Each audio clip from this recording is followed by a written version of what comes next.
All right, we are recording. Hello and welcome, everyone. I am really excited to be coming to you with a video interview this week. This is actually the first video interview I've ever done. And, in the past, I have interviewed women who I believe are really inspiring and living a life on purpose and really having the courage to step into their full potential, doing what they love, and making the impact that they desire, whether that's in their career or business. And my guest today is no different. Sharon Kim is the founder of CanPlan, which is a one-of-a-kind planner specifically designed for cancer patients and their caregivers. It's really, from what I understand, an empowerment tool designed to support a healthy recovery and includes guidelines for positive living and ways to monitor and track all the details of cancer along the way. Now, Sharon was inspired to create CanPlan after her own journey of supporting her mother through cancer. And I really wanted to interview her today because she's really managed to turn adversity into something truly positive and take away a really beautiful message from a otherwise difficult situation. And I think whether or not you've been touched by cancer in some way, shape, or form, the whole going through life changes like this or seeing loved ones in pain is a tough experience, and it can be easy to get stuck in the negativity and the sort of why is me questions. But what I love about Sharon is that she's really turned it around and is transforming her career to support others through the process and really do something more meaningful compared to what she was doing before. And I'll let Sharon tell her story in her own words. But first, I wanted to say a really huge warm welcome, Sharon. Thanks so much for being here.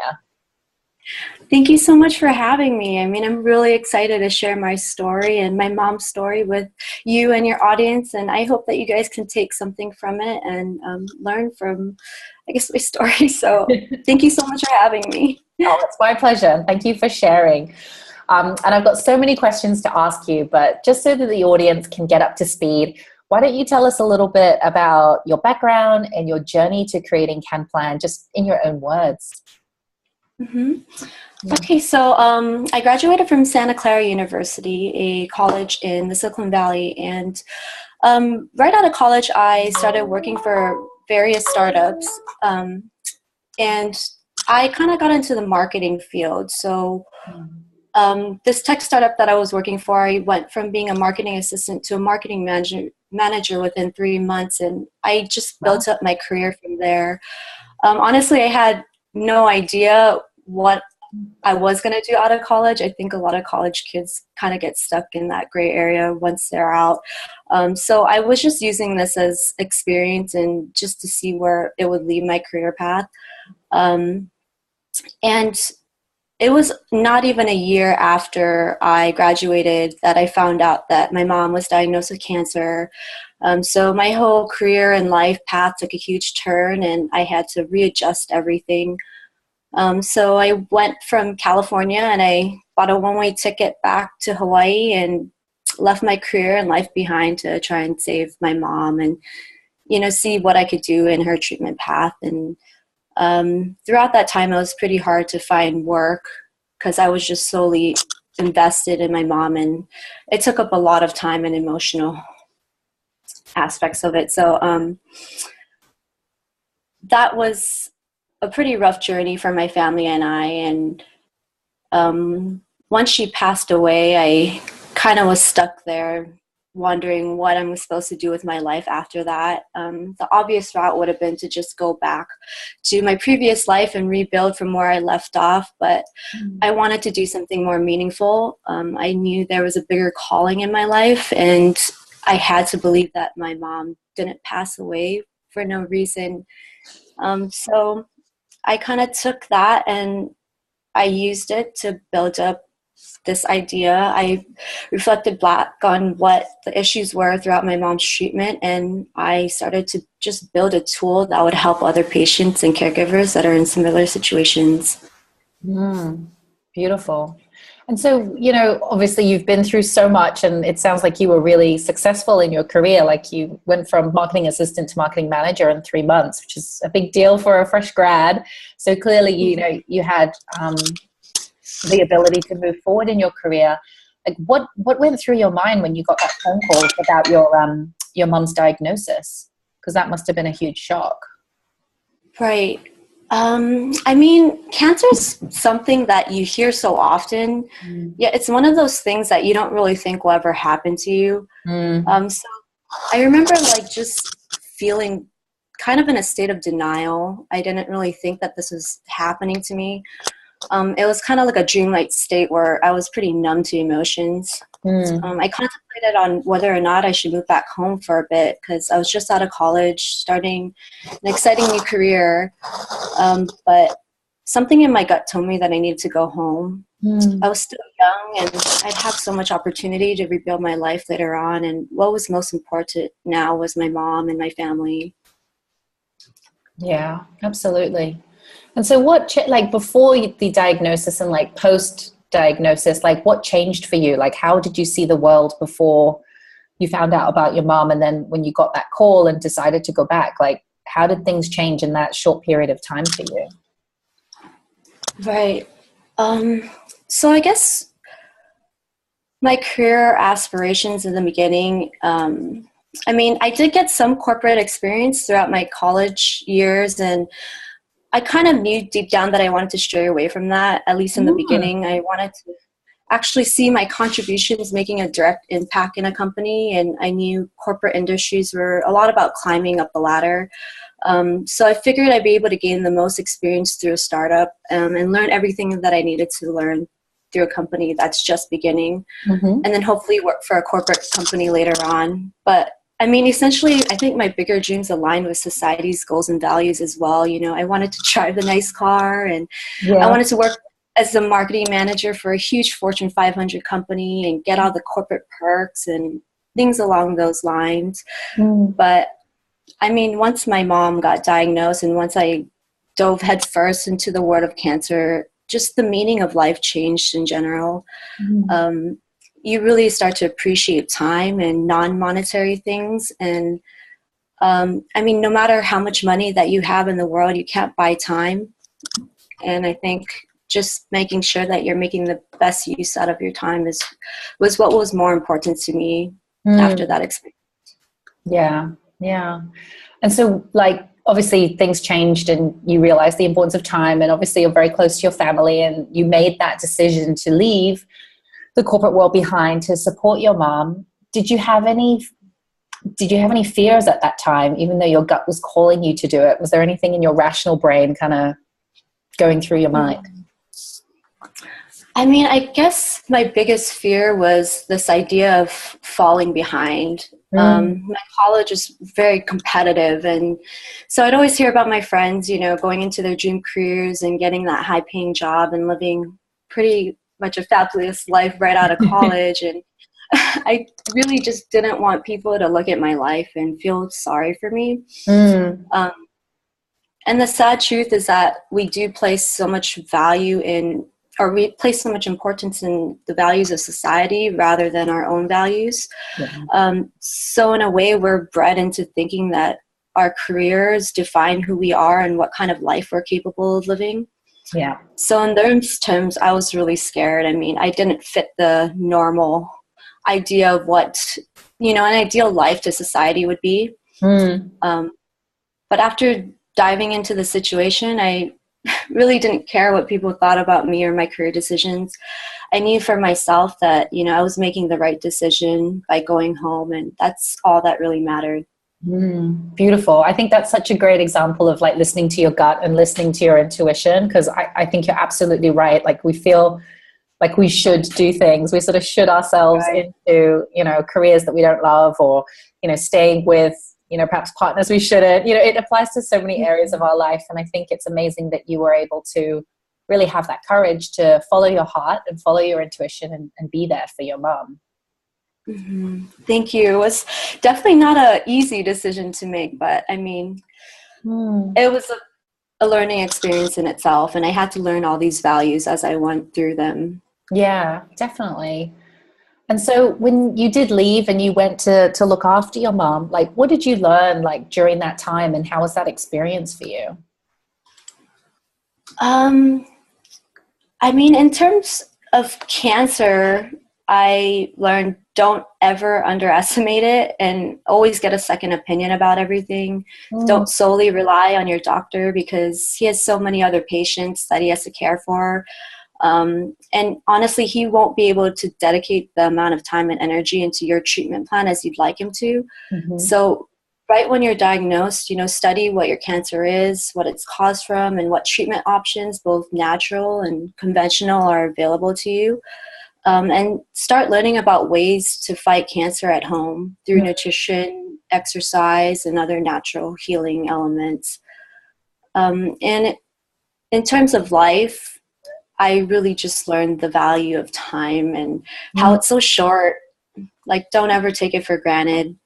Again, no amount of money can ever buy time. So feel blessed for having another day. And don't waste something so valuable doing something that doesn't make you happy. Yeah. I agree with that. And, it's really funny, like I think we all know that and we've heard the message, but yet we still slip back into our old ways and we still think, okay, I gotta, pay the bills, or I have a mortgage, or, whatever obligations we have, so to speak. So, I mean, how have you been able to reconcile like that practical, rational side of your brain, which is like, okay, I've got to, pay rent and like feed myself and do all the basics, and, still have this ability to enjoy life along the way and appreciate time and really do something more meaningful? I mean, honestly, I'm a little fortunate in the sense that, I don't have the responsibilities or the dependence of children and whatnot. So, deciding between my career or my mom was a pretty easy choice for me. I did stress about money along the way and all of those things, but I can't really explain it, I guess. It's something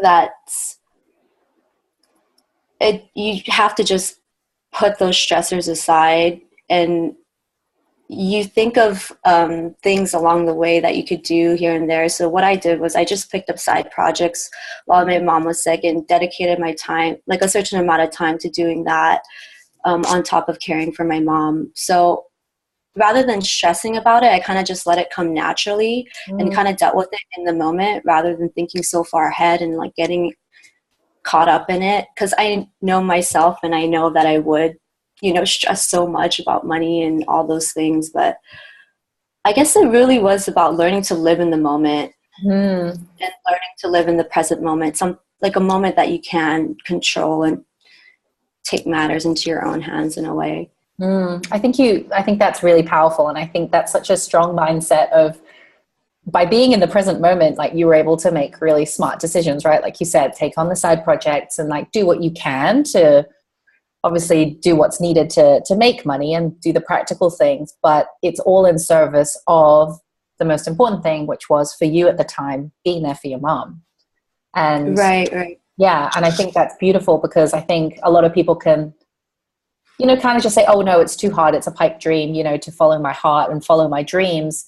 And they think it has to be like a complete switch night and day from like a corporate job to, being a 6-figure business owner. And the truth is, it takes time to follow your calling and even figure out what that is. And I love that you just, did what you could with what you had and still prioritized your mom and what was important to you.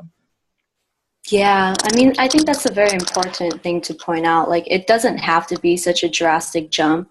You can take baby steps into it. I mean, a lot of people don't have, the luxury of just quitting their job and just, moving on to just chasing after their dreams, but they can do what they can do in terms of their situation to take baby steps there. Like, I had a job like 9 to 5, and I would work afterwards for about 2 hours on one of my startups. And so it really did take dedication and hard work, but I think that's super necessary when you're going to chase after your dreams. It's not easy, and you need to understand that, that it does take hard work and dedication. Yeah, absolutely. Absolutely. So now that you've obviously gone through this experience and have this new perspective in life, and I presume now have had time to reflect on everything, you know, what's your view on how to live going forward? And, you know, I'm curious if your mum left you any words of wisdom or pieces of advice that you're taking with you as you go on the journey, you know, beyond, you know, looking after your mum. Right. So in terms of my mom, she like unfortunately could not speak so much towards the end of her life. So she didn't leave anything verbally, but honestly, I don't think she really had to in order for me to know what she truly wanted me to do with my life, which was to be happy and just, again, like chase after my dreams. And it's crazy how even today I still find like little notes that she left me before she passed and just cards that really align with that whole aspect of being happy and chasing after my dreams. I just found this card that she wrote to me. It's so cute. But it basically says, you know, like that I'm very proud of you and that do what her English is pretty funny. But she says, Mom want you be happy all your life. Whatever you do, what you do, we always love you. So, I mean, and she also says right here, do not give up your dream. Beautiful. And she wrote this for my birthday 2 or 3 years ago. So this just reminds me all the time that I am on the right path with what I'm doing with CanPlan. I am chasing after my dreams and turning an idea into reality. So it's exciting. That's really exciting. It's really exciting. Your mom sounds super cute, and those notes. Yeah. It's nice that you have those. You've kept those, and you have those reminders from your mom. Yeah, definitely. Yeah. So it sounds like was she always supportive of you in your career and what you wanted to do? Yeah, I mean, throughout college, it was kind of like she wanted me to get, you know, that doctor degree and whatnot. But, you know, like I think cancer also changed her whole mentality too, in the sense that she really didn't want me to live her life in a way. So my mom's life was really hard. She was always working, and from when I was little, I always remember just her working, you know, 12-hour days, 6 days a week, and her just not having enough time for the family and doing what she wanted to do. So I think once she saw that I was kind of on that path, she had to like stop and slow down and be like, you know, I don't want you to follow that path, the traditional path that everyone expects you to follow. I want you to just do what makes you happy. And I think you're such a hard worker that whatever you do will come out successful. And I'm proud of you no matter what. So she did have a change in mentality as well from cancer.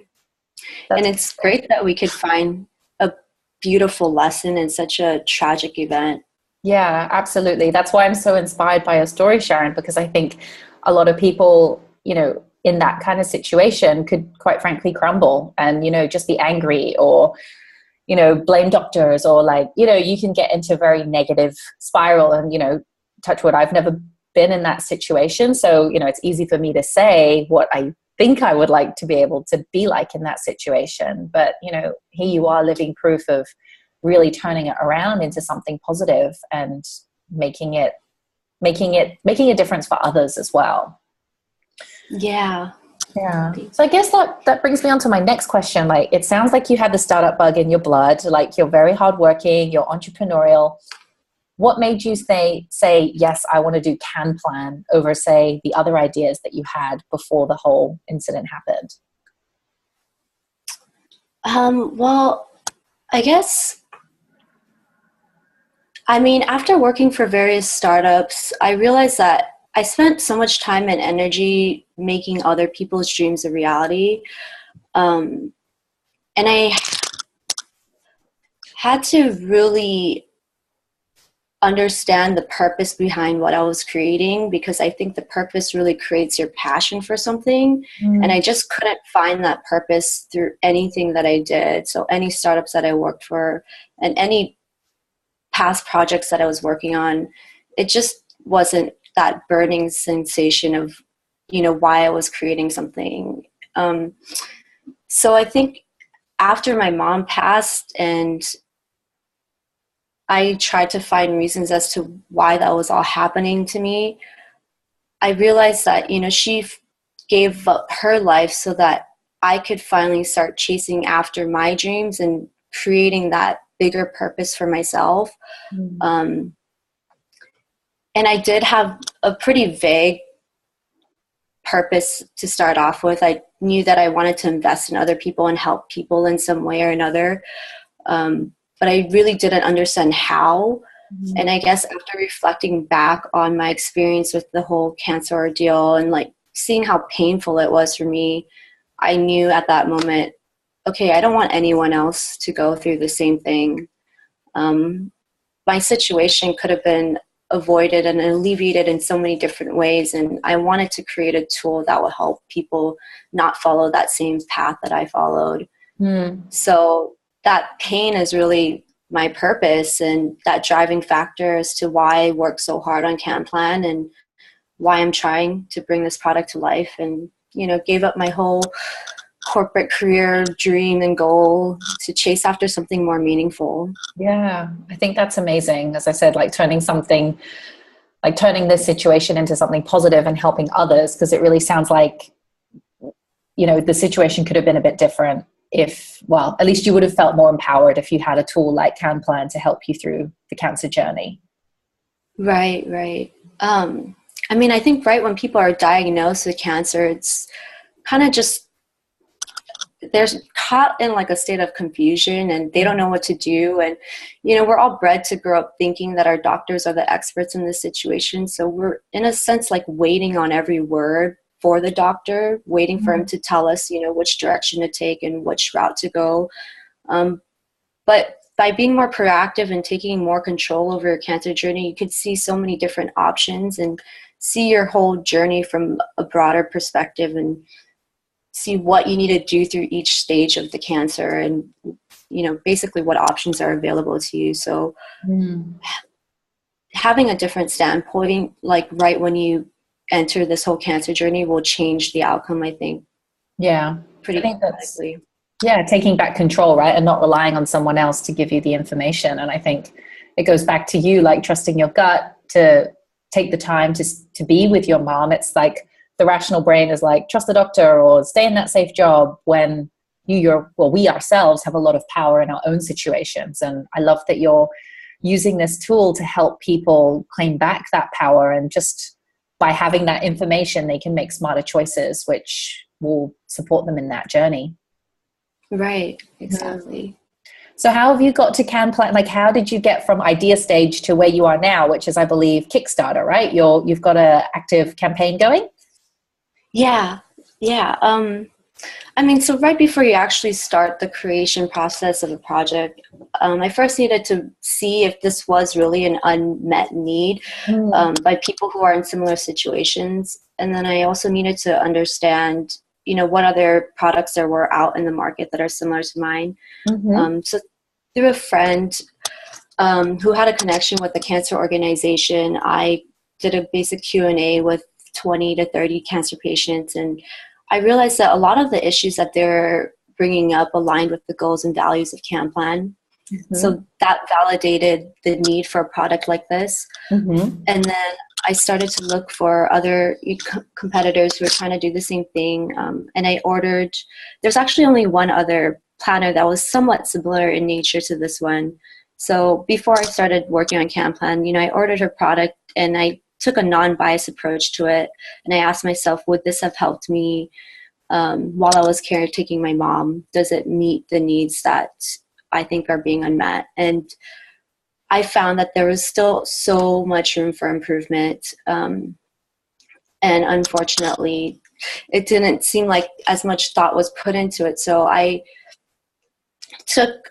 made an effort to make CanPlan more of just an organizational tool. I wanted it to be more of a planner and rather a guide that guides patients and caregivers through the various stages of cancer.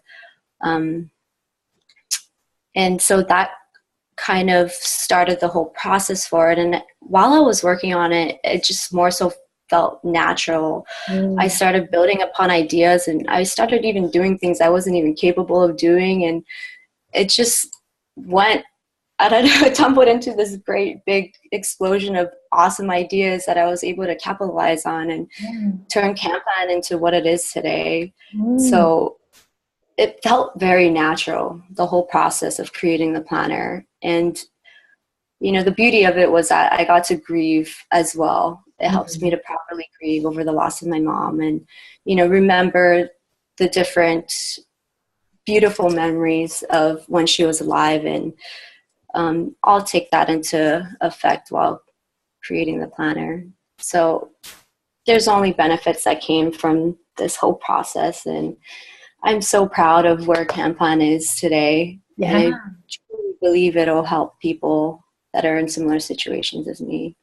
That's amazing. And I think just hearing you speak, like, it's clear that you're coming from you're really coming from the heart, you know, like you can tell some products are just, you know, products for the sake of being products and they haven't been so well thought through, but like it sounds like, yeah, this is your passion coming through, and like there's a meaningful why behind why you're doing this. And, you know, the creativity, that's when all your ideas came and you're able to build upon it. And it's for me really exciting to speak to people who are in that zone where they're, you know, in complete alignment with what they're here to do, why they're doing it, and they're excited about helping other people. Because I think if more of us had the courage to do that, slowly but surely, you know, the world would change a little bit and, you know, in a positive direction. And I think you're doing an amazing job to do your part to contribute to, you know, society in a meaningful way, in the right way, I think. Right, exactly. Thank you. I Awesome. really appreciate that. So how can people find you? I know the Kickstarter campaign is still running. So tell us a bit about how Kickstarter works, because for some of us folks in Asia, it's not such a common platform. So it's basically crowdfunding, and people who like your idea and want to invest in your idea can do so by purchasing a reward level off the campaign. It is an all or nothing based platform, so I need to reach my goal in order to obtain any of the funds. And what Kickstarter really does is that it validates the idea of a process or a project, and it helps bring it out to market and create a pool of interested buyers.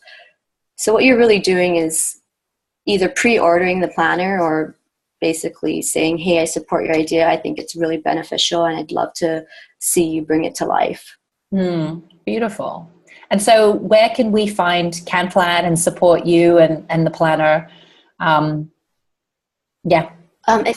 If you just go onto Kickstarter.com and in the search bar, you just search CanPlan, you'll be able to see my project live. Awesome. Cool. So guys, like if you know of anybody who has cancer, you are a friend supporting a friend or a family member, please check out CanPlan. Please check out this tool. You know, I think Kickstarter is a great platform to help, you know, people starting out. And actually I interviewed another woman before who started the Passion Planner using Kickstarter, and she's been able to skyrocket her business into, you know, a successful business which stands on its own 2 feet now, which is great.